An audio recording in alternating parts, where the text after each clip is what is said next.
কি খবৰ এই ভিডিঅটো মোৰ শিৱৰাত্ৰিৰে হয় কিন্তু দিবলৈহে মই সময় পোৱা নাছিলোঁ সেইবাবে এতিয়াহে দিছোঁ এই মন্দিৰটো চাওকচোন বাহিৰৰ পৰিৱেশটো ইমান ধুনীয়া আৰু ভিতৰৰ পৰিৱেশটোও ধুনীয়া সঁচাকৈ আৰু বহুত ধুনীয়া হয় কিন্তু শিৱৰাত্ৰি বুলি আৰু ধুনীয়াকৈ সজাইছে এই মন্দিৰটোত বহুতো ভিৰ হয় মানুহৰ চাওকচোন সেইবাবে ৰাইজৰ কাৰণে বাহিৰতো বন্তি জ্বলাবলৈ সুবিধা কৰি দিছে ইমান ধুনীয়া লাগিছে চাওকচোন তাৰপিছত এয়া সকলোৱে আহি পেলাই শিৱলিংগত পানী ঢালিলোঁ গাখীৰ ঢালিলোঁ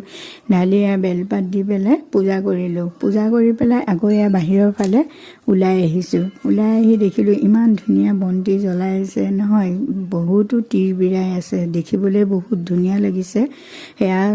বন্তিৰ পোহৰবিলাক দেখুৱালোঁ আপোনালোকক তাৰপিছত বাহিৰত এখন সৰু সুৰা মেলা হৈ আছে সেইখন অকণ দোকান আহিছে মানে সৰু সুৰা দোকান আৰু সেয়াও চালোঁ চাই কৰি পেলাই আহি দুকপিমান ফটো উঠিলোঁ উঠি পেলাই আজিলৈ ভিডিঅ'